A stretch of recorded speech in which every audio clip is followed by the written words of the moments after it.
Hillery English Ancient Hero Speech.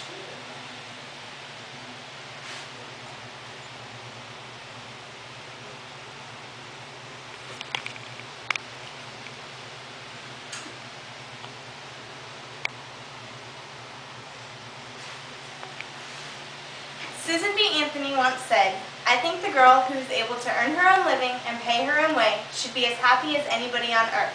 The sense of independence and security is very sweet."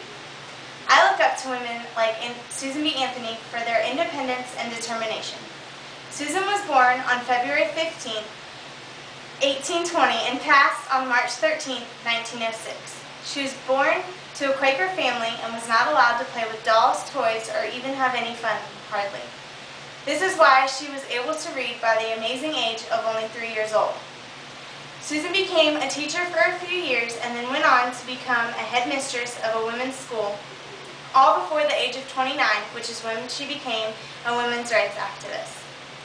Susan also once said, "I have encountered righteous mobs and been hung in effigy, but my motto is, men's rights are nothing more and women's rights are nothing less." This is why I decided to choose Susan B. Anthony, because of her many accomplishments throughout her lifetime. Susan was very determined, and even though her dream did not come true until she passed, she never gave up and paved the way for women's right to vote. Without her hard work, who knows where we as women would be today.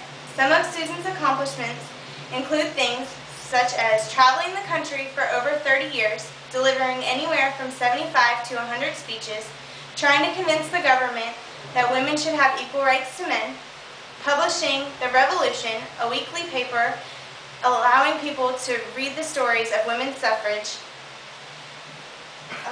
being head of the National Women's Association for over 8 years. She was arrested in 1872 for trying to vote in the election, but the charges were dropped because she refused to pay the fine. Susan was not always only about women's right to vote. When she first started out, she was taking act in the temperance movement, which dealt with the abuse of children and women from alcoholic fathers and husbands. In 1849, Susan took part in her first speech of the Daughters of Temperance Convention. In 1851, she switched paths again to anti-slavery. She took part in many anti-slavery conventions and meetings, and by 1854, she devoted herself to the anti-slavery movement up until the end of the Civil War in 1861. In 1872, Anthony began to demand that women be allowed the same rights as black men under the 14th and 15th Amendments. This was the same year that she got arrested for leading a group of women to the Rochester, New York polls and trying to vote.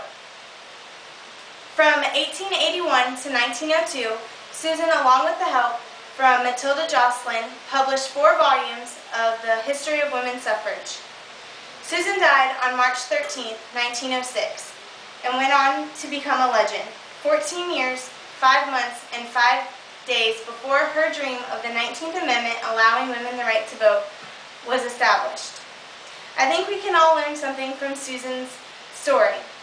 This is a reason why I chose Susan B. Anthony as my ancient hero. I believe that women nowadays are able to do so much and have so much freedom, but sometimes forget about women such as Susan B. Anthony, who once upon a time made it all happen. Susan went on to be the only woman, or the first woman, to be published on a United States coinage, the Susan B. Anthony dollar. The coin was only minted for 4 years, in 1979, 1980, and 1999, and was only about the size of a quarter. The house she lived in up until her passing in Rochester, New York, became as a National Historical Landmark and was opened as a museum in 1966. Susan went on as a role model and a hero for many women such as myself. I cannot help but to be inspired by her story and thank her for all of her hard work and determination.